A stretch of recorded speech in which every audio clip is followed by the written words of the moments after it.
Alright guys, so today I'm going to talk about a cool thrash tone that I found with the DSL1 head, and I'm going to share that with you. Just having fun, I guess, you know. so I'm actually happy today, so that's good. So, some of the things that I say, take it with a grain of salt. A lot of the stuff that I say is just bullshit, right?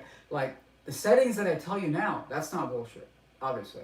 But some of the other things, when I just talk about random shit, if you follow exactly what I say, you're probably going to get in trouble. I don't even follow exactly what I say.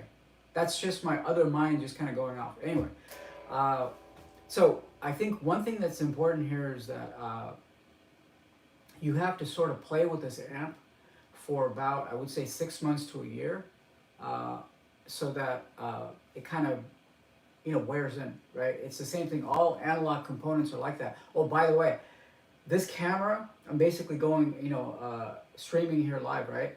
I really don't know where to look. If I look straight over here, I'm trying to talk to you, but if I look over here, then it's like looking somewhere else. I'm still trying to figure out exactly where to look. So I'm just going to look straight ahead. So I am trying to talk to you, I guess, right?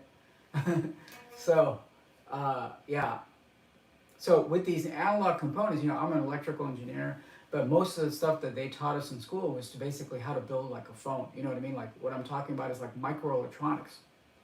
So they don't really teach us about old ancient technology like vacuum tubes, is what we're using still for a good sounding amp. But I still know a lot about electrical engineering, and a lot of these analog components they usually have to sort of bake in and sort of wear, right? So that nothing too complicated here that I'm talking about, but it's just a tube life. So when you buy this amp, it might take like like I said, 6 months to 1 year to basically kind of break in, because you have to have a certain amount of tube life to sort of, because when you first get it, it's going to sound ultra clean and ultra, you know what I mean? So it is going to take some time, just like strings. Like I said, I hate the sound of brand new strings, because brand new strings tend to be kind of clanky, right? So after the natural oils in your fingers, you play through it a while, it sort of dampens it a little bit, makes it more earthy sounding, right? We don't want something that sounds artificial. That's the whole point of this, right? So same thing with that. So the tubes have to probably, I would think something like 50 hours, before the tubes kind of settle in and kind of give you that sweet sound that you're looking for. 50 hours may not seem a lot. I don't usually play a lot, so I play like maybe an hour or two a week. Like I said, sometimes I go on like a marathon, sometimes, but usually 50 hours, that's probably, a lot, right? So if you play 1 hour a week, that's like a whole year. So somewhere there. So I want you to understand that before we go into it, because it took me this long to get the sound. It took me a year to figure this out. Probably more than that, I think, almost 2 years. So anyway, first thing we want to talk about is the 1 watt mode and the 0.1 watt mode. So there's a huge difference here. So I'm going to define this metric that I'm going to call kind of like flexibility,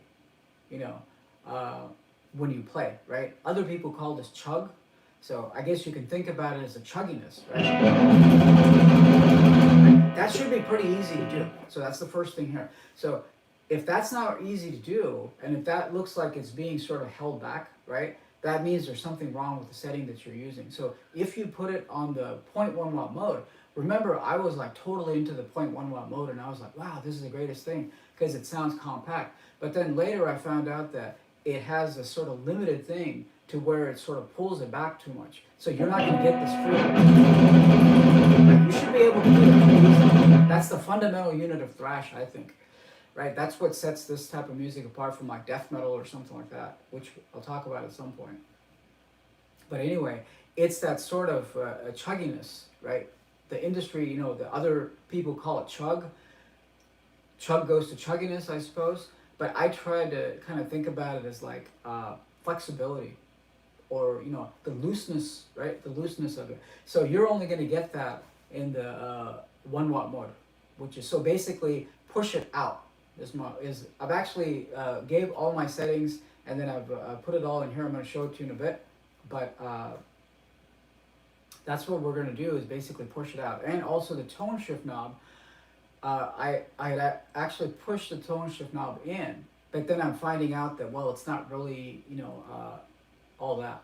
So push that out as well. So don't use the tone shift knob, put it in the 1 watt mode, and then basically I'm just going to give you the settings. Well, maybe should I play something? Right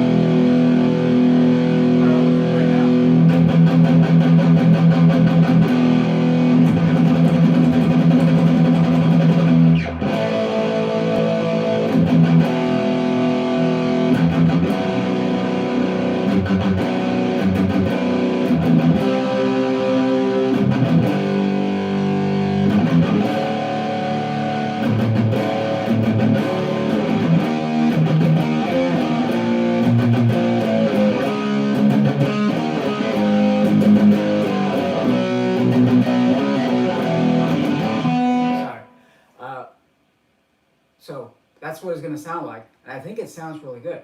So here are the settings here. Let me show it to you. So hopefully this will not reflect. I actually had everything here written out for you, and then I accidentally pressed this button, and then this whole thing got deleted. So sorry, I don't know. It's a pretty hard button to press, but somehow it got deleted. Some kind of spurts being mischievous here. I'm not sure what's going on, but then it's like, fuck, nothing ever goes according to plan, I guess. I should know. I've applied for 1,000 jobs and still haven't got a job yet. I've been unemployed for like a year. Can you believe this? Alright, so I'm just going to have to explain it to you. So 1 watt mode,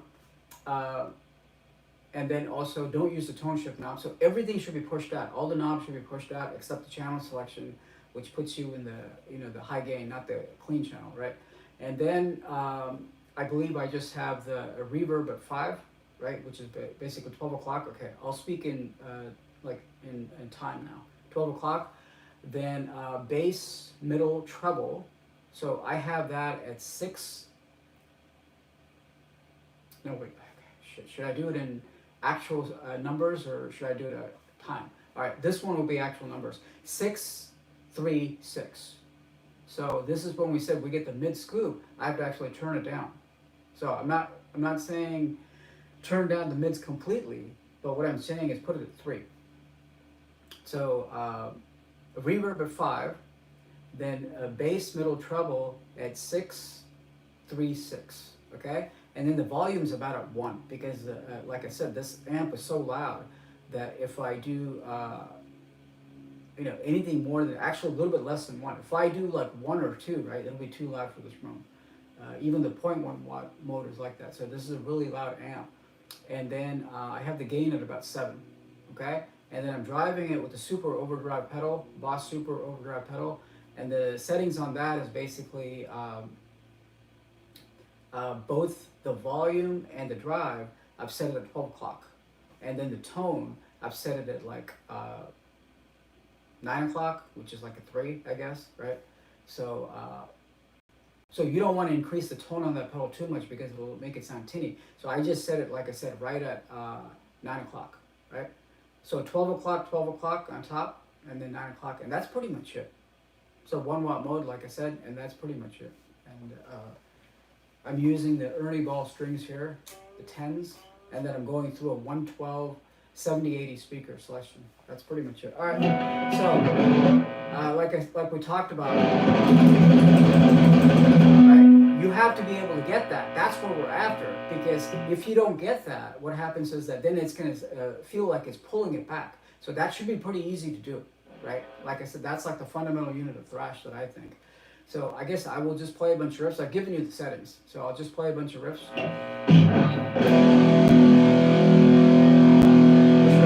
So I'm gonna play like just like popular stuff, I guess, because I don't know how to play like a lot of the songs from like every thrash band out there. There's probably like hundreds of thrash bands. You only know about the big 4 and then like the second tier bands, but there's so many other bands. Like Violence. There's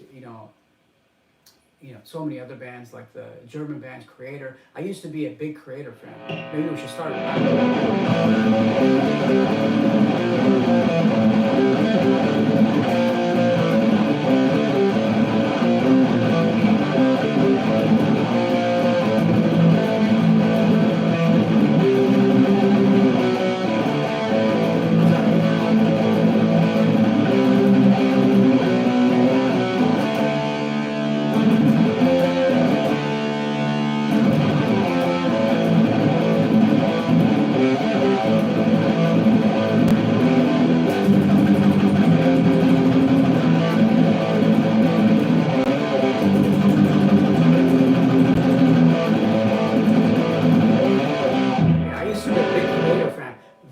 disappointed that, you know, like all those thrash bands basically, you know, after the first 5 albums, they basically changed because the 90s came along, I guess, and then they all changed direction. So nobody really thrashes anymore. You know, the thing is that there's very few bands that actually thrash, and I think I'm not a big Anthrax fan, but they actually sound like, that's like the closest you can find today to where it's like actual thrash, where literally all the other bands are basically abandoned. So I don't know any Anthrax, but I guess this is about as close as we'll get. S.O.D.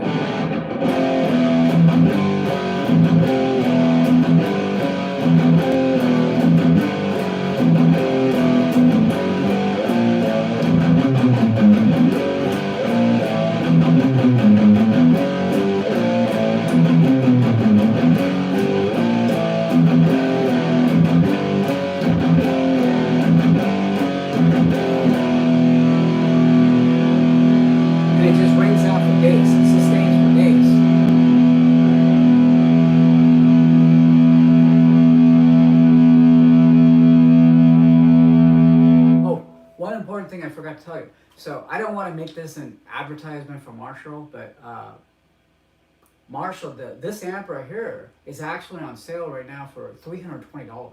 So that is pretty, and I'm not saying because of any affiliation or they're not paying me to do this or anything like that, but just to fellow metalheads that you might want to take advantage of this at this point, because I paid like $400 for it.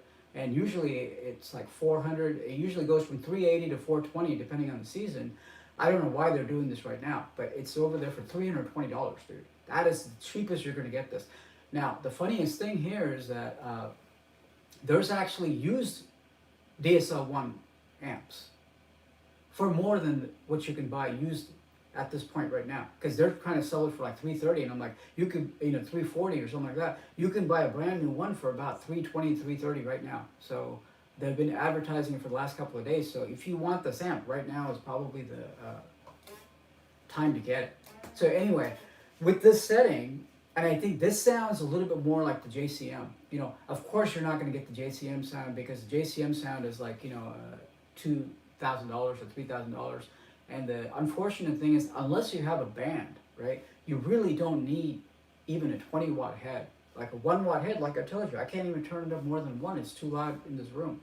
So this is all you need. And, you know, let's face it, most people don't have functional bands. Even if you have a band, it usually fizzles apart in like 3 to 6 months. So for something that's only going to last less than a year, you really don't need to get, you know, $3,000 worth of equipment just for the, you know, the head itself. And then the cabinet costs you probably, you know, $1,000, right? So that's the thing here is that, and you know, when you go practice, usually the practice space has all that stuff. Today, you know, you just show up, right? They already have the drum kit, they already have the bass, they already have, so unless you're totally serious and this is your profession, right? You really don't need anything more than a 1 watt amp. So, I don't know. So, like I said, I think 2010, if I'm not mistaken, around that time, supposedly Marshall put out like the 50th anniversary series, and they put out a JCM 1 watt head, and it almost instantly sold out. Once in a while it pops up on Reverb, but then it, like I said, it's sold out, and they want like $900 even for the used one, right? So that's about as close as we can get to the JCM sound. But this is a good approximation. If you play around with this, ultimately, you know, it's whatever you can handle, right? It also depends on, like, you know, what type of pick you use, how hard you pick, right? This is the same pick that many people use. Dave Mustaine uses this pick, which is a Tortex .733, right? Excuse me, 0.73, yeah, 0.73 millimeters. I think Hetfield uses a thicker one. He uses the green one, which is like 0.88 or something like that. The green, or not the, maybe the other color. So anyway, so we want that. So I think the key thing here is that you get that freedom, right? You get that freedom and that looseness. People call this different things. People call it tightness, right? People call it, to me, I think about it as looseness, as in, I guess it's the opposite, but it allows you to pick faster. People also call this tightness. I know tight and loose seems like kind of opposites, but tightness means how tightly you can pick that. I tend to think about it as taking away the weight so that it's loose, right? So same thing. We're basically talking about the same thing, you know. And then, like I said, some people think about it as chugginess. So you want that. Without that, you can't play. So that's the most important thing here. Is like without that, you're not going to be able to play. You wonder how these guys play like that. Is because it's easy to play. If it were that hard to play, like nobody else would be able to play it, right? That should be easy to do.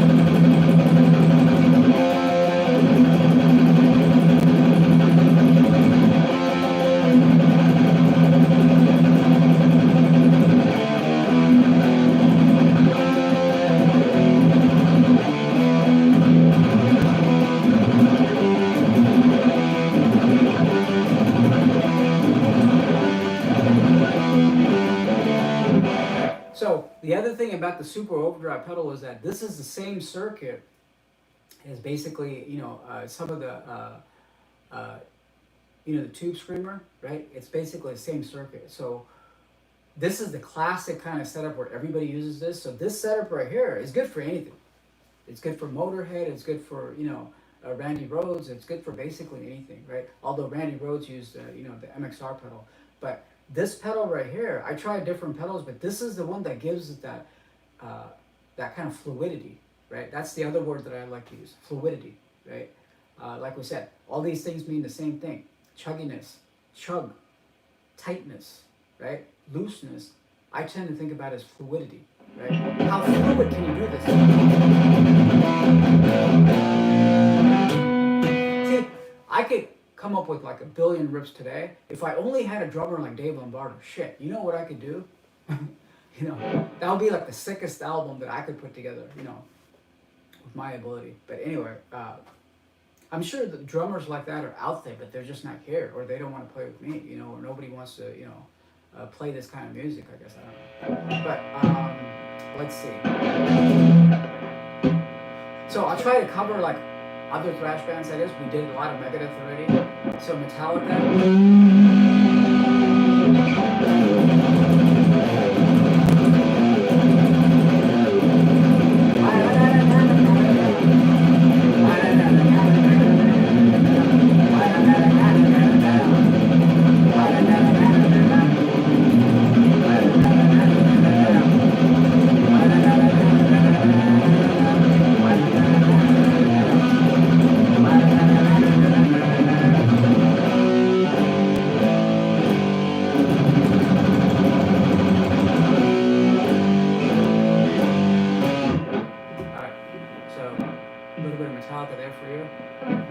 How about you want to hear that?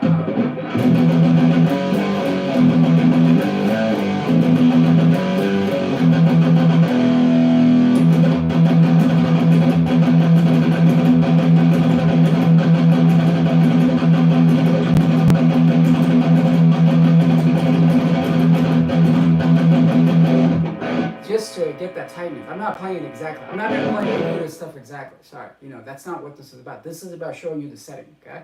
Alright. So, you know, of all the thrash bands, I think the one band that I always sort of gravitated to was Slayer. So I'm going to be doing some videos on Slayer. I wanted to get this out of the way first, so that this is the setting that I'm going to be using.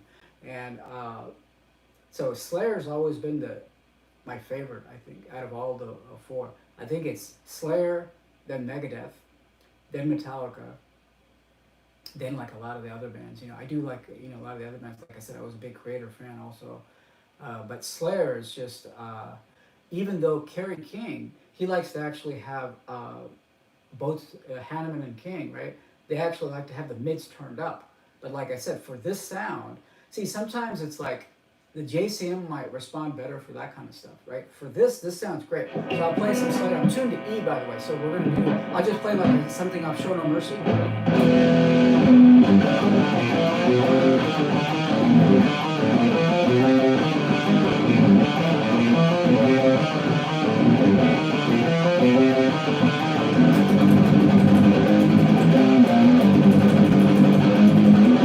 That's what we have.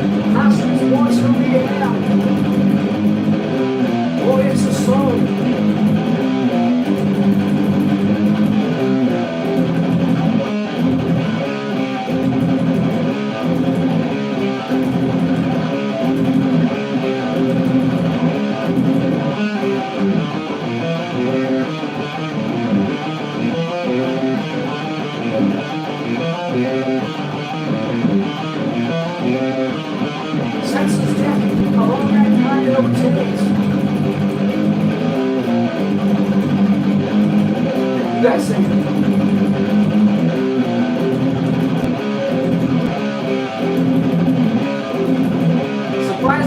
hard to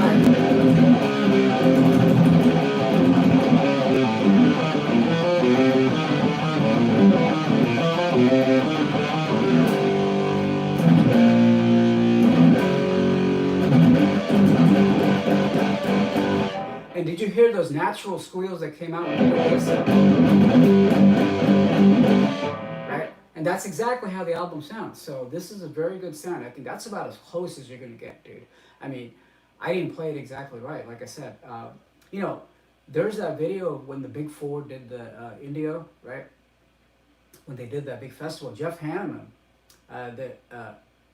is meeting Hetfield, right? In a tent. They're all in a tent and stuff. And then everybody's just kicking back, and then Hanneman's just sitting there doing this. Like he's just going up and down the neck, warming up, because playing Slayer is not easy. So because, you know, thrash is not like death metal to where there's a lot of breaks, right? So you've got to be, that's why he's, you know, even Metallica can probably get away with not really warming up. But for Slayer, you got to, and he's just sitting there doing this all, you know, all through the neck like this. That video is up there somewhere. And then, so, I mean, that's just, like I said, that you have to kind of be warmed up, I think, to play this. So, especially, I think King and Hanneman said that they usually warm up for like an hour, or like half an hour. And then Dave would just come in and just not even warm up or anything, and just, you know, play like it was just no big deal. Anyway. What else? So, other thrash bands, Possessed. So Possessed was like, surprisingly, Possessed was like one of the first bands that I ever heard, I think. I think that was really like the first metal I ever heard. Imagine never hearing metal, and then the first thing you hear is like Beyond the Gates. I'm pretty sure that's, that and like, I know this is kind of a weird thing, but that and like Aerosmith were like the first bands that I heard. One was, you know, like I said, Possessed, you know, one was like lighter rock, one was like, you know, this. But, you know, even like I think Cannibal Corpse covered this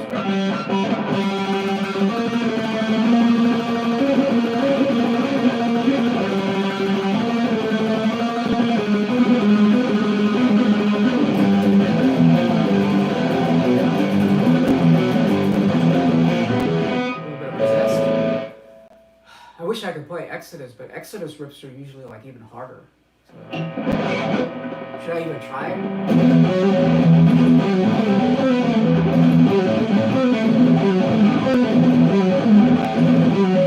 I'm not prepared, sorry. That's that. I was trying to play Strike of the Beast, but forget it. I have to stick to what I know. Alright, so what else? I think I played all the stuff that I know. You know, Violence, they have some good riffs, but like I said, you know, I don't really know it.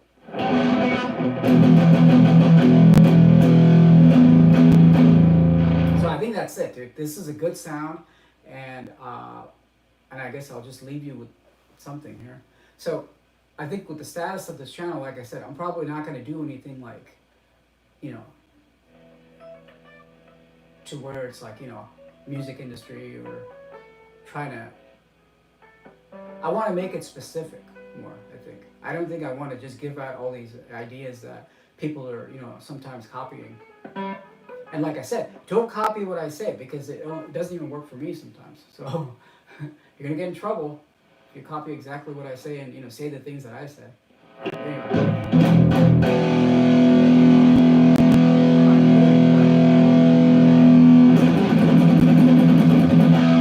So, pretty good, I think.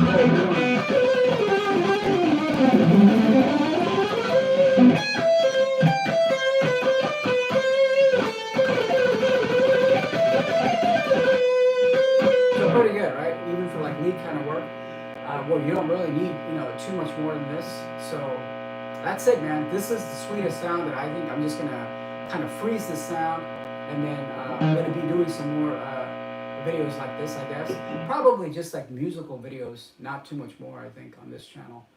I mean, I'll keep going. I'll keep popping in once in a while, but it's gonna be like guitar, probably like stuff that I'm passionate about, like, you know, like thrash I can get passionate about, and then probably like drums. I want to do a video on like Dave Lombardo, because I'm trying to release a few songs on this channel, but it's kind of hard. because I can't get the right sound. You know, the recording process is always hard. I use Reaper, and then Reaper is just, it hogs up so much resources in the computer that I can never get a clear picture of what it's going to sound like, because I have to turn off all the effects, because all of the, you know, the effects, you know, to basically you know what I'm talking about, like compression, you know, reverb and all these things that you need in the mixing process, is basically taxing the CPU so much, or I got to get a better computer, is that it slows it down. I can't really hear it in real time what it's going to sound like. So it's a horrible. I've always had that problem with Reaper. So maybe I should just invest in like Pro Tools or something. Alright, I'll leave you with this.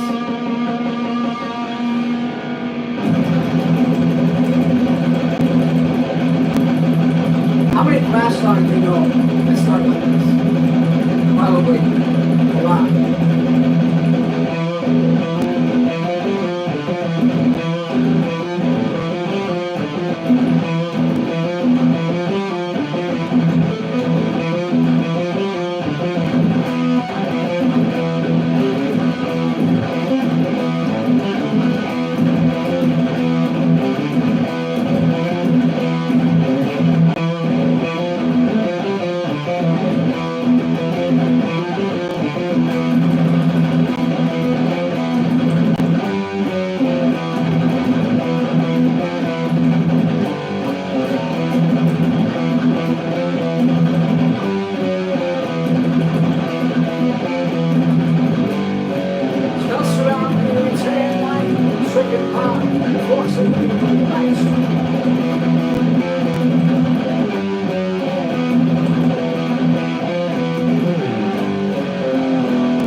I'm just happy that I found the sound, right? I hope you found this video interesting, and also this setting. So play with this setting. You'll have to tweak it a little bit for your own preference, right? So one last thing I'll leave you with, again, we'll go back to that fluidity concept. Is that, right? So I can do that pretty good with this setting. So you have to find out kind of like little tweaks that what you need to do, right? For however you play, you know, however the fluidity responds to your playing, okay? All right, I'll talk to you later.